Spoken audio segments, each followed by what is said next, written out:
જયંતિ ભાનુશાળીની હત્યામાં તપાસનો ધમધમાટ હત્યારાઓ ક્યાંથી ચડ્યા તેની તપાસમાં લાગી ગઈ છે હવે પોલીસ તમામ રેલવે સ્ટેશનના સીસીટીવી તપાસોમાં આવી રહ્યા છે હત્યામાં વપરાયેલું હથિયાર દેશી પિસ્તલ હોવાનું ખુલ્યું છે દેશી પિસ્તલ હોવાના કારણે થયા હતા મિસફાયર તો જયંતિ ભાનુશાળી કેસમાં હવે ચોંકાવનારા ખુલાસા થયા છે ભાનુશાળીના મૃતદેહને સૌપ્રથમ જોનારા પવન મોરીએ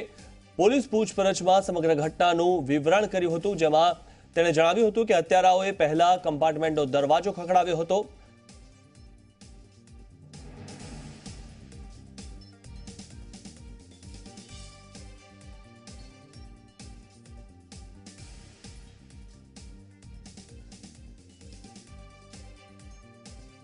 તો ઘટનાના જે સાક્ષી છે પવન મોર તેઓ અમારી સાથે ફોન લાઈન પર જોડાઈ ગયા છે પવનભાઈ આપે આખી આ જે ઘટના છે તે નજરો સમક્ષ જોઈ હતી શું થયું હતું जानता हूँ साहब मैं जी पवन जी आपने ये पूरी की पूरी जो वारदात है वो अपने आंखों के सामने देखी थी क्या हुआ था उस वक्त नहीं साहब मैं पुलिस जांच कर रही है अभी मेरा कुछ भी बोलना ठीक नहीं है सर पुलिस अपनी जांच कर रही है और मैं पुलिस को पूरी जांच में सहयोग कर रहा हूँ सर जी जैसे कि आपने पुलिस को बताया था कि देशी पिस्तौल थी और उससे 2 मिसफायर भी हुए थे जबकि पहले आपने ऐसा बताया था कि आप जब बाहर गए थे तब और वापस आए तब आपको पता चला कि उनकी हत्या हुई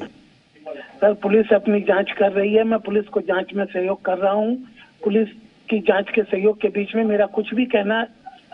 देश के लिए ठीक नहीं होगा सर जी जी आपने वहां पे क्या देखा सिर्फ ये बताइए अभी पुलिस जांच कर रही है सर मैं पुलिस को बताया है मैंने जो भी चीज है मैंने पुलिस को बताया पुलिस सर अपनी जांच कर रही है सर जांच होने तक जांच होकर रिपोर्ट सामने आएगी तब पता चलेगा सर जी जी जी पवन जी आप कहाँ से ट्रेन में बैठे थे इतना तो बता सकते हैं ना आप हाँ मैं गांधीधाम से बैठा था जी आप ट्रेन में कहाँ से बैठे थे और कहाँ पे जा रहे थे आप गांधीधाम से बैठा था अहमदाबाद जा रहा था जी और अहमदाबाद से आगे भोपाल जाना था मुझे जी जी पवन जी आप ये बताइए कि पुलिस को आपने जो भी बताया तो उसमें जैसे कि आपने अभी तक बताया कि जो देशी तमंचा था उससे और हिंदी भाषी थे और दूसरा क्या आपने बताया पुलिस को साहब मैंने पुलिस को जो बताया है पुलिस अपनी जांच कर रही है पुलिस अभी अलग से कुछ भी बोलना जांच के अंदर में गलत हो जाएगा ये एक बहुत ही हाई प्रोफाइल केस है सर पुलिस अपनी जांच कर रही है इसलिए अभी मेरा कुछ भी बोलना ठीक नहीं होगा सर जी जी जी जी जी आप बिल्कुल पुलिस को ही बताइएगा लेकिन आपने वहां पे माहौल क्या देखा था ये हम जानना चाहते हैं सर माहौल क्या होगा सर ऐसी स्थिति में माहौल वहां पर क्या होगा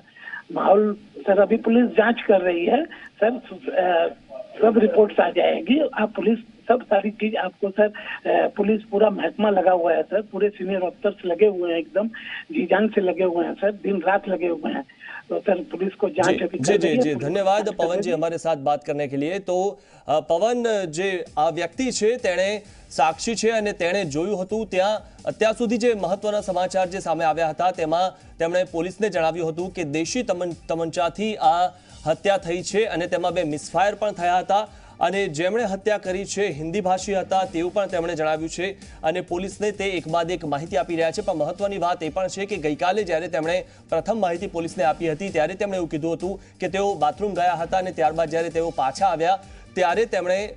જયંતિ ભાનુશાળીની લાશ જોઈ હતી પણ મહત્વની વાત એ છે કે ત્યારબાદ પોલીસે જ્યારે પૂછપરછ કરી ત્યારે તેમણે વધુ માહિતી એ પણ આપી હતી કે દેશી પિસ્તોલથી આ હત્યા થઈ છે અને 2 હિન્દી ભાષી જે વ્યક્તિઓ હતા તેમણે હત્યા કરેલી છે અને તેઓ બંનેની વચ્ચે ઘણી બધી વાતચીત પણ થઈ હતી તેવી ઘણી બધી જે વાત છે પોલીસને પવન જે આ વ્યક્તિ છે જે આ ઘટનાને નજરો સમક્ષ જોઈ હતી તેણે બતાવી હતી હાલમાં જ તે અમારી સાથે જોડાયેલા હતા અને તેમણે બીજી વધુ વાત કરવાની અમારી સામે નારાજગી દર્શાવી છે પણ તેઓ કહી રહ્યા છે કે પોલીસને તેઓ પૂરેપૂરો સપોર્ટ આપી રહ્યા છે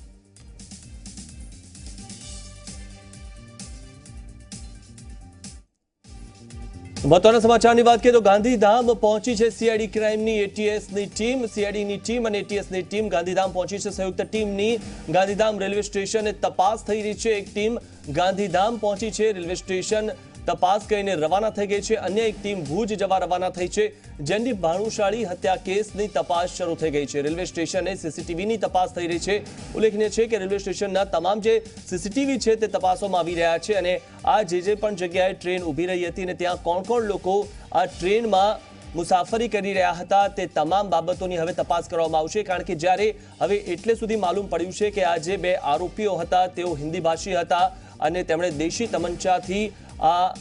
હત્યા કરી છે। તેના બાદ હવે પોલીસ તપાસ કરી રહી છે, સીઆઈડીની ટીમ પણ તપાસ કરી રહી છે અને એટીએસની પણ ટીમ તપાસ કરી રહી છે। કારણ કે સૌથી મોટી વાત એ છે કે ગુજરાતમાં આ ઘટના બની છે અને ચાલુ ટ્રેનમાં હત્યા થઈ છે, તે ઘણી મોટી વાત કહી શકાય। કારણ કે આ પ્રકારની ઘટના અત્યાર સુધીમાં ગુજરાતમાં ક્યારેય નથી બની કે કોઈને ટ્રેનમાં કોઈની હત્યા કરવામાં આવી હોય, પણ આ પ્રથમ વખત આવી ઘટના છે કે ચાલુ ટ્રેનમાં કોઈને આ રીતે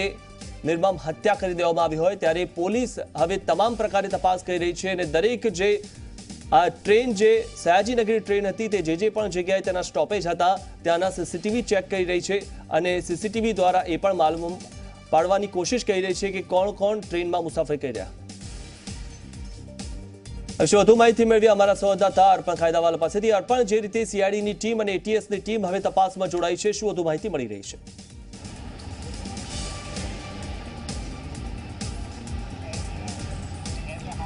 મિથુન, જે પ્રકારે સમગ્ર જે હત્યાકાંડ સર્જાયો છે ને તેની કેસની ગંભીરતાને ધ્યાનમાં રાખીને જે રાજ્યના ડીજીપી છે તેમણે જે નિર્ણય કર્યો છે કે સીઆઈડી ક્રાઇમ છે, રેલવે પોલીસની જે એલસીબી છે, એટીએસની ટીમ છે, અમદાવાદ શહેરની ક્રાઇમ બ્રાન્ચની ટીમ છે, આવી જુદી જુદી એજન્સીઓ મલ્ટી લેવલે તપાસ કરી રહી છે। તે અંતર્ગત હાલમાં થોડીક ક્ષણો પહેલાં જ જે એસઆઈટી છે તેના સભ્યો અહીંયા ગાંધીધામ રેલવે સ્ટેશને વિવિધ પ્રાથમિક માહિતી મેળવીને ગયા છે તેવું જાણવા મળ્યું છે। ખાસ કરીને જે સીસીટીવી હોય છે મુસાફરોની આવન જાવનના, કારણ કે જે રૂટ પર આ ઘટના બની છે તે ટ્રેન જે હતી સયાજીનગરી એક્સપ્રેસ તે આ જ રૂટ ઉપરથી થઈને પસાર થઈ હતી, એટલે મધ્યરાત્રિ જે બનાવ બન્યો તેને ધ્યાનમાં રાખીને અનેક સવાલો ઊભા થઈ રહ્યા છે કે ખરેખર મુસાફરો પહેલેથી, માફ કરજો, જે હત્યારા હતા તે પહેલેથી જ મુસાફરી કરી રહ્યા હતા કે પછી કોઈક અન્ય સ્થળેથી ટ્રેનમાં ચડ્યા હતા અને પછી ઉતરી ગયા। એટલે આવા જુદા જુદા અનેક પ્રશ્નો છે। ફક્ત સાંયોગિક પુરાવાની સાથે જે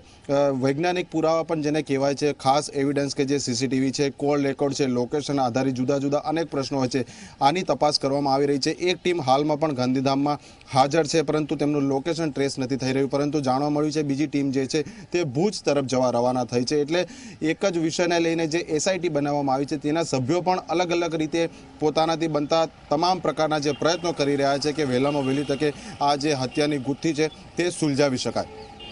જી આભાર અર્પણ, માહિતી આપવા બદલ। તો એસઆઈટીની ટીમ દ્વારા અલગ અલગ જગ્યાએથી તપાસ થઈ રહી છે અને સીઆઈડી અને એટીએસ દ્વારા સઘન તપાસ થઈ રહી છે।